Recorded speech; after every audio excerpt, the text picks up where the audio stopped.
Hello, my friend, and welcome to another exciting episode of Negotiate Anything. Thanks for joining us today. With over 10 million downloads and listeners from more than 180 different countries, it's dedicated listeners just like you who have made Negotiate Anything the #1 negotiation podcast in the world. I'm your host, Kwame Christian. I'm a business lawyer, mediator, author, and the proud CEO of the American Negotiation Institute. And now, without further ado, let's jump into the interview. Frank, thanks for joining us today. Thank you for having me on. Yeah, it is my pleasure, my friend. So how would you get us started by telling us a little bit about yourself and what you do? Well, I'm originally from Guyana, what was British Guyana. Came to America on a Fulbright scholarship and did my bachelor's at Lehigh University and then went on to Cornell, where I did a Ph.D. in physical chemistry and also an M.D. And I was discovered whilst being a physician scientist at the University of Chicago.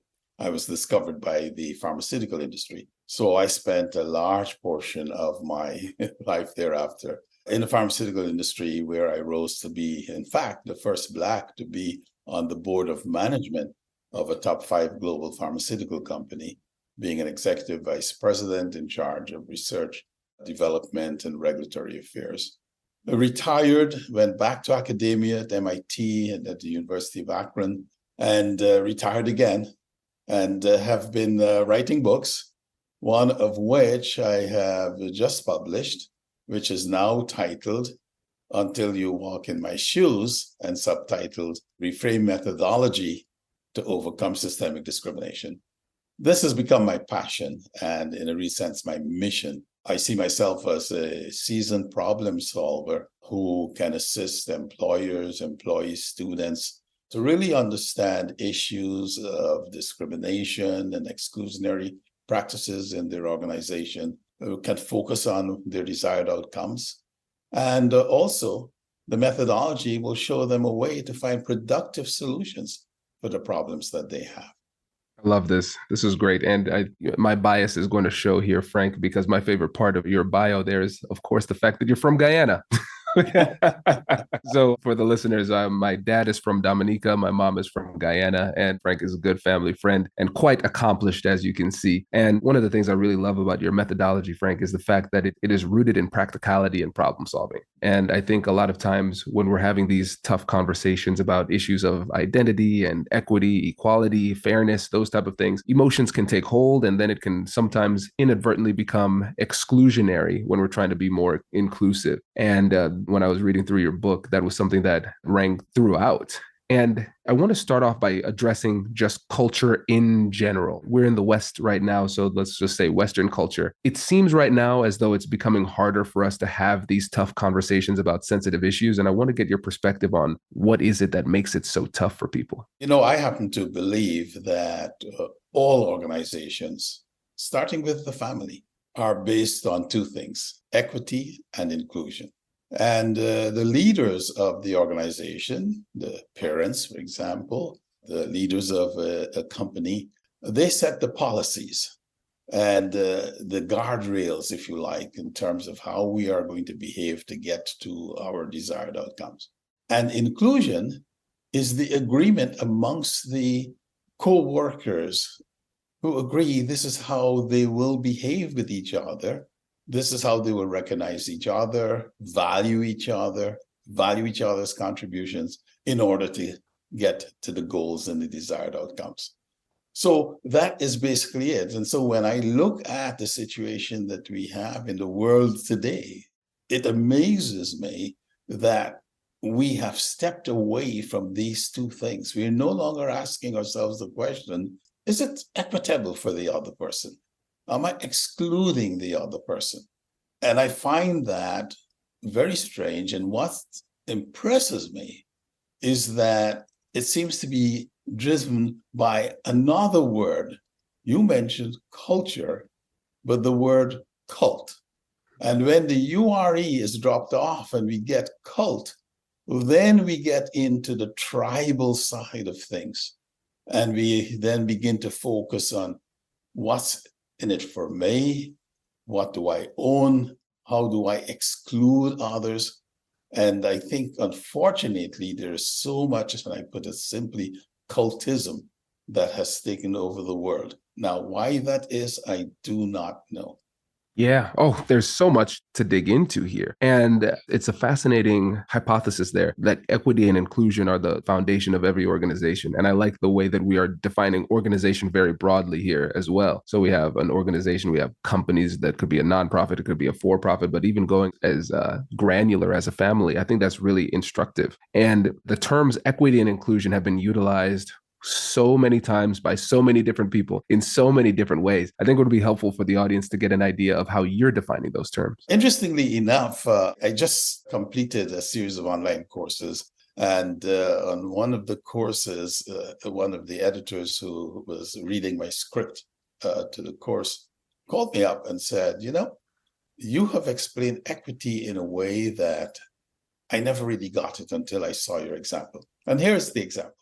A man wants to a 50-pound bag of potatoes moved 10 yards. And he has two candidates. One is a 210-pound muscular man who can take the 50-pound bag and throw it over his shoulder and do the 10 yards. The other is a 5-foot, 130-pound man who cannot do that. But if you focus on the outcome, namely to move the 50 pounds, 10 yards, and you offer both of them a wheelbarrow, the muscular guy may still decide not to use the wheelbarrow and throw it over his shoulder and do the 10 yards. But now, non-athletic, small guy can, with the wheelbarrow, get it done. That is what equity is giving everyone that which they need to accomplish a task, provided they have requirements to get that task done. Wow, this is great. I love the simplicity of this example. And one of the things that I love about this is that it's easy to understand. Everybody can understand that. It's focused on the outcome because at the end of the day, we still have work to do. We have a job to do. And then also it's about making sure that the team is put in a position where more people are capable of getting the job done. And I remember I was talking, my grandfather passed away last month, and I was recalling a story. And I was saying, hey, granddad, what was the secret to your success? 99 years old, the first permanent secretary of Guyana. I was saying, what allowed you to be so successful? And he said, I got the job done. And I kept on pressing him. Okay, cool, you got the job done. What else? No, that's it, Kwame. I just got the job done. And I think a lot of times, some of these diversity, equity, and inclusion practices that we're trying to implement, they forget that really simple core message of, at the end of the day, we are a team that was employed to get a job done. And it could pull us in the wrong direction if we lose sight of that.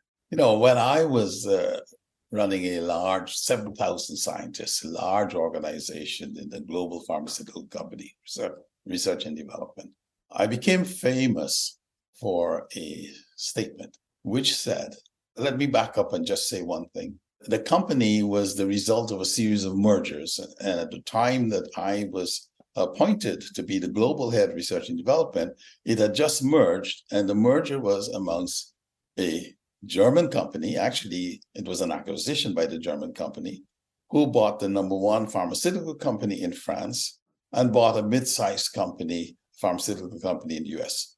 All three of which were global companies at the time, so had their own global cultures. So here I'm transferred to Frankfurt, Germany, to run this organization. And of course, the perspective of the Europeans, both the Germans and the French, who were upset that the American who came from the smallest of the three companies was made the boss. They were very upset about this. So I had two statements of which I became famous in the company, that is. And one of them was, I did not care who generated an idea. I didn't care whether it came from the Germans, the French, or the Japanese, or the Americans. I just cared that it was innovative and we got it and implemented it before the competition. That's all I cared about. What that did, and they saw me in operation doing that with my own ideas, it took away from them the feeling that this is the typical American who has come to tell us to do things the American way. It took it to the outcome. We want to get the outcome done. And the second thing for which I became famous is when I said, because both of these companies were very hierarchical. And if I may tell a story, I remember when I first got there, the second week, one of the board members came to visit me. And I was in this very small office that had one window. And he was aghast. Who put you in this office? And he immediately got me another office that had 3 windows. And then I discovered that, as a matter of fact, the number of windows in your office had to be consistent with your level. So it was that hierarchical, even within the architecture in your office. Wow. It showed who we were. So I had this statement in which I said, let us focus less on what we control and more on what we contribute. Again, trying to focus people on the outcome.